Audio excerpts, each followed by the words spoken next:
আজকে তো আমাদের দেশে এই জিলাপি হুজুরদের কারণে, গুটকা খোরদের কারণে কিছু লোক নামাজও পড়ে না, কোরআনও পড়ে না, দিনদারও নয়, এদের মধ্যে দিন পর্যন্ত নাই। কেন? তার কারণ একটাই, নামাজ পড়বা না পড়, রোজা রাখবা না রাখ, যা করবি করে নে, অসুবিধা নাই, হুজুররা দোয়া করবে জান্নাতে চলে যাবি। 3 বোতল মদ খেয়ে মারা গেছে রায়গঞ্জে হাই রোডের উপরে, বলে অসুবিধা নাই, হুজুর মিলাদ করে দিলি ঠিক হয়ে যাবে।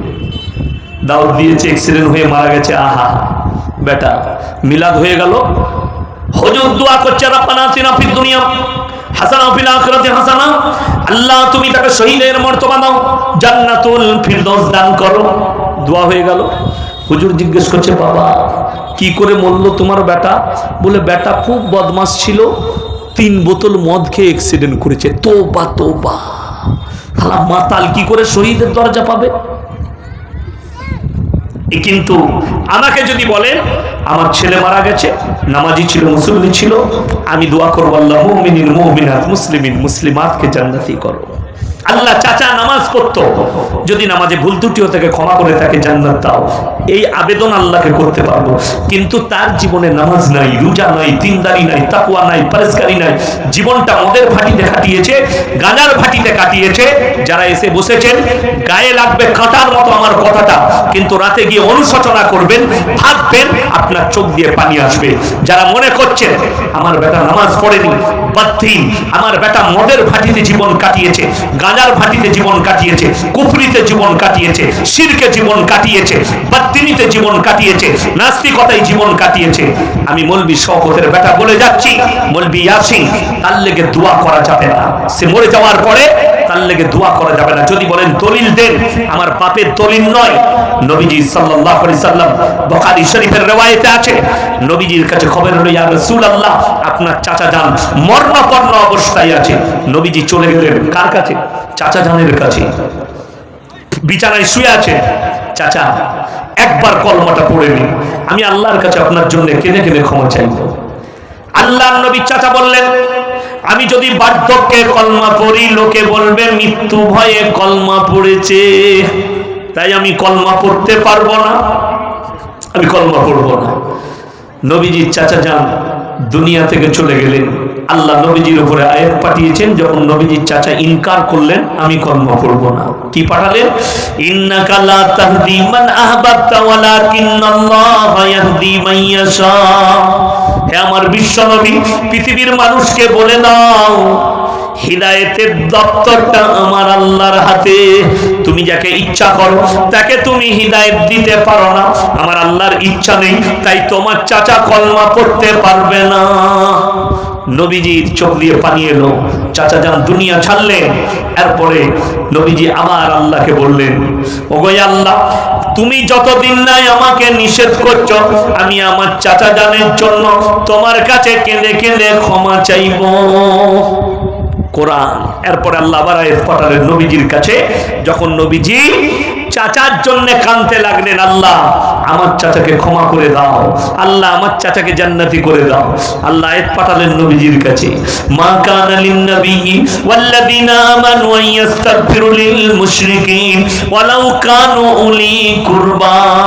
হে নবী এবং মুমিনরা শুনে নাও, তোমাদের জন্য উচিত হবে না যারা মুশরিক হয়ে মারা গেছে তাদের জন্য দোয়া করা, যদিও তারা তোমাদের আত্মীয় হয়।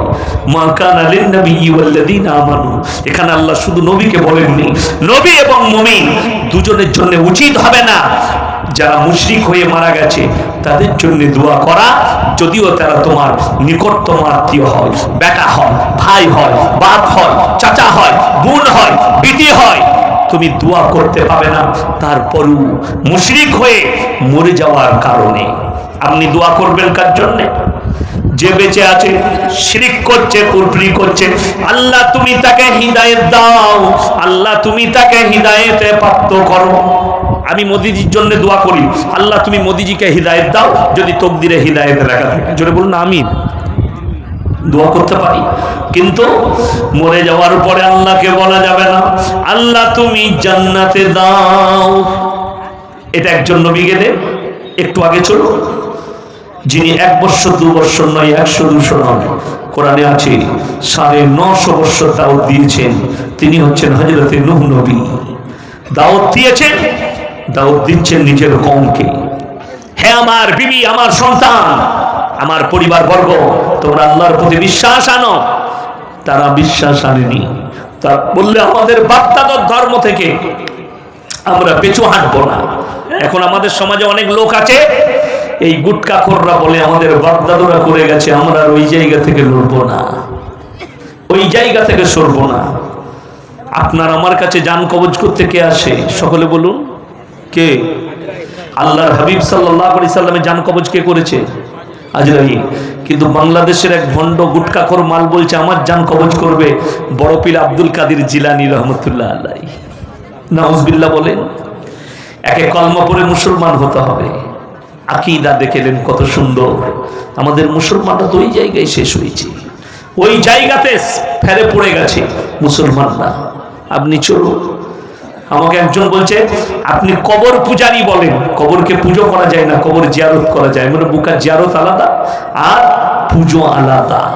সিজদা করা, সিন্নি দেওয়া, আগরবাতি দেওয়া, ফুল দেওয়া। আমি সেদিনে কোথায় ছিলাম? হায়দ্রাবাদে ছিলাম পরশু। তো আমাকে একজন কানে কানে বললে যে আমাকে নিয়ে গেল পেস্তা হাউস চা খাওয়াতে। সন্ধ্যাবেলায় আমার বন্ধু হয়, সকালবেলায় সোনার ব্যবসায়ী একজন বন্ধু আমার বর্ধমান জেলার মানুষ গাড়ি করে ফজরের নামাজ পড়ালো, পিস্তা হাউসে চা খাওয়ালো। তো আমাকে বলছে এখানে মানুষ মারা গেলে হায়দ্রাবাদে কবর দেয়, কবরের উপরে ফুল দেয়, ফুল। বলছে ফুলটা যতদিন কাঁচা থাকবে ততদিন আযাব হবে না। আমি বললাম যখনই ফুলটা মরবো মরবো হবে আবার নতুন মাল চাপিয়ে দিবি। কথাটা বুঝতে পারেন না? তাহলে তোর কিয়ামত পর্যন্ত আযাব হবে না, খালি রোজ খালি নতুন ফুল চাপাবি, সপ্তাহে একটা করে দিয়ে দিবি, আর আযাব হবে না। কার কথা? ফতোয়াকার, ভণ্ডর, গুটকাখোরের। আর যারা ফুল বেচছে তাদের।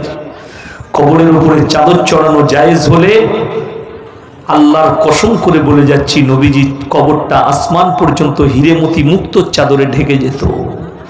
নবীজির কবরে জায়েজ নেই, পৃথিবীর আর কোনো মৌলবি মোল্লা পীর ফকিরের কবরের জন্য জায়েজ হবে না। খাজা মঈনুদ্দিন চিশতি রহমতুল্লাহ আলাইহি শুয়ে আছে আজমিরে, সেখানে শুধু মুসলমানরা যায় না, অমুসলিমরাও যায়। কথা বলে না? অমুসলিমরাও যায়। কিভাবে যায়? অপবিত্র অবস্থায় যায়, অপবিত্র অবস্থায়। এই গুটকাখোর দিকে জিজ্ঞেস করো, कब्रिस्तान बड़ा पवित्र जगह है, नापाकी हालत में वहां नहीं जाना है। अबे अमिताभ बच्चन का लड़का और उसका बहू आ गई, कहाँ? खाजा बाबा का मजार में। उसको पूछ लो पवित्र क्या होता है, फर्ज गसल क्या है, उसको पता ही नहीं है। कष्ट तो ही जाएगा। আমার মুসলমান ভাই সবাই হাত তুলে বলুন আজ থেকে আমরা দ্বীনি শিক্ষা নেব, বাচ্চাদিকে দেবো। জোরে বলুন ইনশাআল্লাহ। সন্তান দিকে দ্বীনি শিক্ষা দেন, যেন হক আর না হকটা বুঝতে পারে, দ্বীন আর বদ্দীনটা যেন বুঝতে পারে। আপনার উপরে বেঈমান কাফেররা এমন ভাবে জাল বিছিয়েছে, আর জালের মূল যে জায়গাগুলো যারা ধরে আছে, এই গুটকাখোর আর জিলাপি হুজুররা ধরে আছে এই কোনগুলো জালের, যেন এই জালের মধ্যে ফেসে চলে আসে, এরা ভেসে যায়, জালের মধ্যে যেন ফেসে যায়। বড় কষ্ট লাগে। তা না হলে বলতে পারে। আমাকে একটা ছেলে ফোন করেছিল, হুজুর আমার গ্রামে আমি মসজিদে হাত ছেড়ে নামাজ পড়ি বলে মসজিদ থেকে বার করে দিয়েছে। কষ্টের বিষয়। হুজুর আমি মসজিদে এইভাবে নামাজ পড়ি বলে আমাকে মানুষ ঘৃণা করে মসজিদ থেকে বের করে দিয়েছে, ইমাম বলেছে মসজিদে ঢুকবি না। আমি সে তোমাকে দামি কথা বলেছে কেন? সেই সিন্নিখোর আর গুটকাখোর। শুনেলেন যারা আছেন, যারা বাইরে যান, কেরলে যান, বর্ধমানে যান, আপনার হাওড়ায় যান, কলকাতায় যান, যারা কাজ করেন বাইরে থাকেন, দিল্লি বোম্বাইয়ে, মাসলাটা নিয়ে যান, বিপদে পড়বেন না, ফেরে পড়বেন। যে ইমামের পেছনে নামাজ পড়বেন, সে যে মসজিদই হোক, যদি সেই ইমামের দিকে লক্ষ্য করবেন, সে যদি শিরকের কাজে লিপ্ত থাকে, সে যদি ওই রকম ঝাড়ফুঁকওয়ালা মাল হয়, সে যদি লোকের পয়সা অন্যায়ভাবে আত্মসাৎ করে, কবর পূজারি হয়, যারা ধূপ ধুনো দেনেওয়ালা হয়, ওই ইমামের পেছনে নামাজ দুরুস্ত হবে না, লেখে নিয়ে চলে যান, যেহেতু সে শিরকে ডুবে আছে। মুর্শিদাবাদের এক মা, তার নাম হচ্ছে গুটকাখোর জুবের। মুফতি জুবের। এক সপ্তাহ আগে দেখলাম কাগজ নিয়ে সব ফতোয়া দিয়েছে, কার কার বয়ান শোনা হারাম তার কাছে। আমি তো হেডিং এ আছি তার কাছে। কি বলেন, আমাকে হেডিং এ রেখেছে, আমার বাপকে রেখেছে। মৌলভী ইয়াসিন, মৌলভী শকর, আব্দুল রাজ্জাক বিন ইউসুফ, রাহুল বিরাদার, অমুক, এদের বয়ান শুনলে ঈমান নষ্ট হয়ে যাবে, ফতোয়া দিয়েছে। তার নাম হচ্ছে গুটকাখোর মুফতি জুবের। তারপরে কিছুদিন আগে দেখলাম, এক সপ্তাহ আগে, ফুরফুরাওয়ালা দিকে কাফের বলেছে। এমন ফুরফুরার হুজুরের আর পর কি করবে? কেন? ফুরফুরার সঙ্গে ঘরেতে যে মেয়ের বিয়ে দিবে সেও কাফের। এরা ফতোয়া দেয় আহলে হাদিস দেওবন্দি মৌলবীদের সঙ্গে মুলাকাত করলে বউ তালাক হয়ে যাবে। তো আমি মুর্শিদাবাদে এক জলসায় ছিলাম, ভরতপুর এলাকায়। আমার পরে এক গুটকাখোর চাপবে, তো তাকে নিয়ে এসছে। তো আমি জলসা শেষ করি, তাকে বললাম আসসালামু আলাইকুম হুজুর। সেও আমার সঙ্গে হাতটা মিলালো। আমি মসজিদে গিয়ে খেতে বসে বললাম, ওর বউটা কি হবে এরপর? কথা বুঝতে পেরেছেন না? পারেন? আমরা হুজুরকে প্রশ্ন করো যে আপনি তো একটা অন্য দলের মৌলবীর সঙ্গে মুলাকাত করলেন, আপনার তো ফতোয়া দিয়েছেন আহলে হাদিস দেওবন্দি মৌলবীর সঙ্গে মুলাকাত করলে বউ তালাক হয়ে যাবে, তোমার বউটা কি হবে? এ তো বিপদের কথা। এদের কাছ থেকে সমাজকে দূরে থাকা দরকার আমার মুসলমান ভাই। ওই জন্য আকীদাকে ঠিক করুন। যেখানে নামাজ পড়বেন সেই ইমামের আকীদা ঠিক আছে কিনা এটার দিকে লক্ষ্য করবেন, তা না হলে বিপদগ্রস্ত হয়ে পড়বেন। আপনার নামাজ আল্লাহর কাছে মকবুল হবে না। ওই শিরক করনে वाला, বেদাতের উপরে ডুবে থাকনে वाला, আল্লাহর সঙ্গে শিরক করার কারণে তার সঙ্গে সম্পর্ক থাকবে না।